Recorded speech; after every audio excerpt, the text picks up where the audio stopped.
Il faut juste se parler, dit Xavier Beauvois, qu'on félicite. Eh bien, on va continuer. À ma droite, Frédéric Boriot, bonsoir. Bonsoir. Nationalité belge, origine Flamande.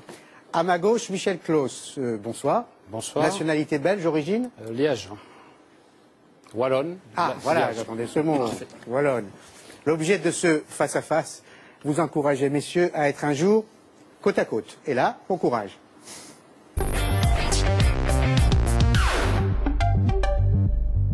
« 258 jours sans gouvernement, la Belgique bat un triste record du monde, celui de la plus longue crise politique. Depuis les élections du 13 juin dernier, francophones et flamands n'arrivent plus à s'entendre pour diriger le pays. Je dois constater avec vous qu'il n'y a pas de gouvernement de plein pouvoir et que la formation d'un gouvernement de plein pouvoir tarde à se mettre en place. Depuis le mois de juin, le roi Albert II a successivement nommé un informateur, un préformateur, un clarificateur et plusieurs conciliateurs, mais aucun n'a réussi à trouver de solution. Du coup, le 17 février dernier, les étudiants des deux communautés ont décidé de descendre dans la rue pour dire leur ras-le-bol avec humour. Pour moi, c'est pour l'instant ce qui nous rassemble, autant du côté flamand que du côté francophone. Tout est basé sur l'humour, quoi. Alors si au moins on peut en rigoler un peu.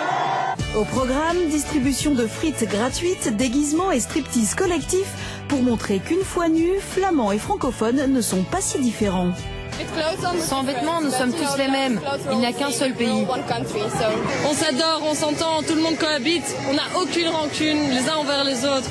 Pour l'instant, aucune initiative, aussi drôle soit-elle, n'aura réussi à réconcilier les deux Belgiques.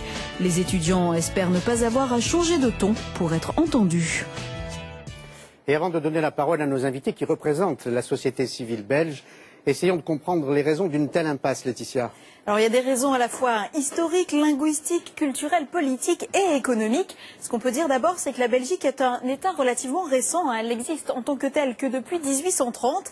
Les deux communautés qui la composent, au nord les Flamands, au sud les Wallons, n'ont donc pas vraiment la même histoire.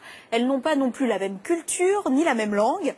Et puis à cela s'ajoutent des raisons économiques. La Wallonie a été le moteur de l'économie belge pendant toute la première moitié du XXe siècle avec ses industries minières. Mais aujourd'hui, c'est l'inverse. La Flandre génère 80% du commerce extérieur. Elle a aussi un taux de chômage qui est 2 fois moins élevé que celui de la Wallonie. Les Flamands ont donc un peu l'impression de payer pour les Wallons, moins dynamique qu'eux sur le plan économique. Et sur le plan politique, comment la Belgique peut-elle vivre sans gouvernement? Alors d'abord, il y a quand même un gouvernement par intérim qui gère les affaires courantes. Et puis c'est un État fédéral. Chacune des 3 régions a donc son Parlement qui gère les affaires locales. Ce que l'on peut dire aussi, c'est que, aussi incroyable que cela puisse paraître, cette crise n'affecte pas vraiment l'économie belge. Elle connaît même une croissance parmi les plus fortes de la zone euro. Enfin, comme aucune dépense importante ne peut être engagée par le gouvernement par intérim, eh bien le déficit du royaume est en baisse. Aïe, aïe, aïe, ça nous donne une idée, ça, non? Pas de gouvernement, donc croissance qui monte? Il y a une question qui vous est posée.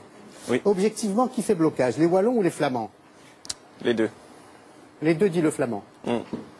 Pour quelle raison? Pour quelle raison? C'est-à-dire que nous, on aspire clairement à une réforme d'État qui va beaucoup trop loin pour nos compatriotes francophones. Et c'est là qu'on a du mal à s'entendre. Je crois que c'est à peu près le résumé des choses. Réforme d'État qui aboutira à quoi, en 2 mots? Plus d'autonomie. Ah, donc vous prononcez le terme. Voilà, au moins vous l'assumez. Et alors vous voulez vous détacher des Wallons, mais vous aiment tellement qu'ils veulent rester avec vous, c'est ça? Ah oui, on les aime beaucoup, oui. Et non, effectivement, c'est un débat entre... Il y a quand même une minorité... il faut se remémorer que c'est une minorité des Flamands qui souhaitent... et le terme est expressif. C'est un parti séparatiste, autonomiste, qui a cette minorité... Oui, c'est une minorité au sein de la communauté flamande. Au sein de la communauté flamande, oui. 30% environ. Quand on regarde la totalité de la Belgique, c'est 11 millions quand même. 1 million sur Bruxelles, 6 en Flandre. Pour faire le compte, ça va faire 4 en Wallonie.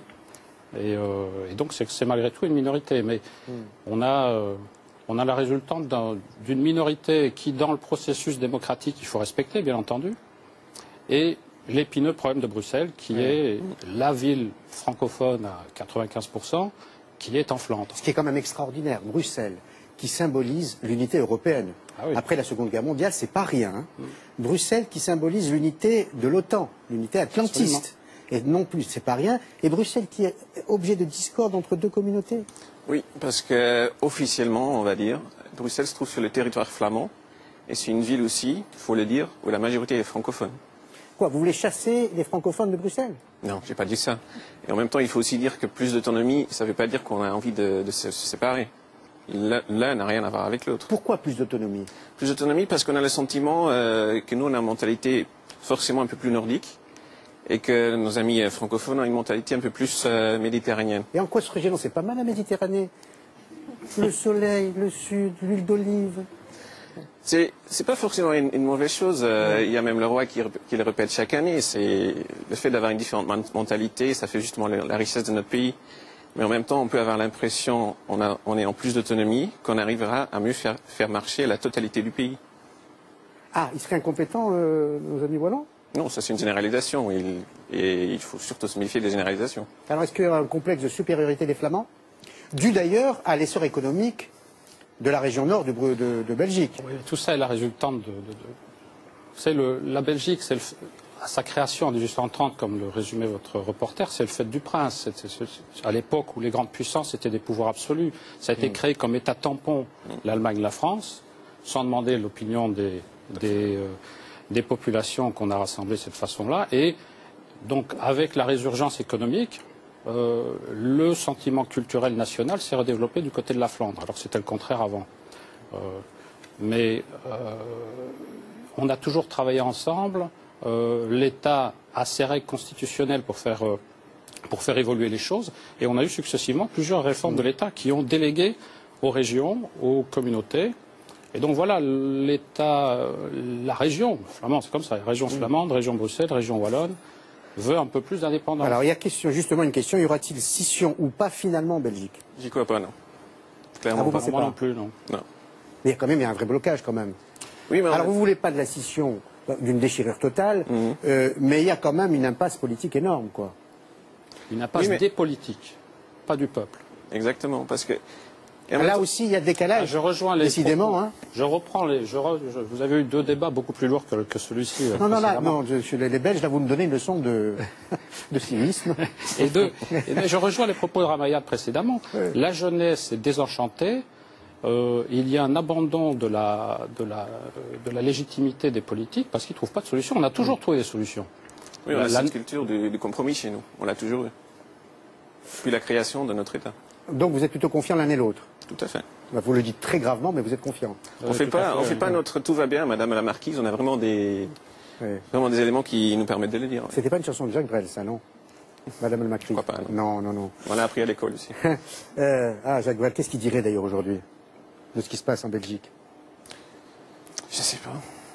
Il n'est pas le seul à être un mélange savant de cette richesse de la Belgique. Hein. Alors précisément, de quelle taille est aujourd'hui, question d'un téléspectateur qui suit vos affaires, la barbe de Poelvoorde?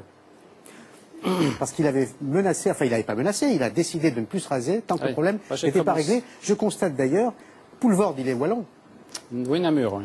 Voilà. Et je constate que le flamand arrive pas rasé. Ça fait longtemps que j'ai une petite barbe qui me va pas forcément très bien. Mais ça n'a rien à voir avec non, pas du tout. La grève de la barbe de Poelvoorde. D'ailleurs, Poelvoorde, il est pas très connu en Flandre. Moi j'ai commencé, mais... Vous avez commencé, mais vous, de façon très esthétique, très élégante. Et puis, voilà. S'il faut compter pour que ça se règle, ce ne sera plus esthétique. Sérieusement, et je constate aussi que vous n'êtes pas venu tout nu, comme certains Belges qui font aussi la grève du vêtement. Donc au fond, vous êtes pour un rapprochement l'un et l'autre. On est pour une entente continue. Vous savez que la Nouvelle-Calédonie, c'est Rocard qui avait inventé ça. Ça se passait très très mal, hein, en Nouvelle-Calédonie, qui a aspiré, les Kanaks aspiraient à l'indépendance, et la France ne voulait pas, enfin le continent. Ils ont inventé l'indépendance association. Il y a plusieurs voilà, je vous suggère, hypothèses, si vous voulez vous entendre. Il y a une autre solution qui est pas mal discutée en ce moment par les politiques des différents bords. Ça serait une Belgique à 4 États. À 2, ça suffit pas. Non, à 2, ça suffit pas, apparemment. Ce serait la Flandre, la Wallonie, Bruxelles et la communauté germanophone qui est souvent oubliée sur les cartes. Près de 80 000 quand même habitants, hein. Exactement. Et qui parlent allemand. Tout à fait. Oui. Alors, donc ça fait 3, plus Bruxelles, 4. Et vous savez ce qu'on dira de feu la Belgique?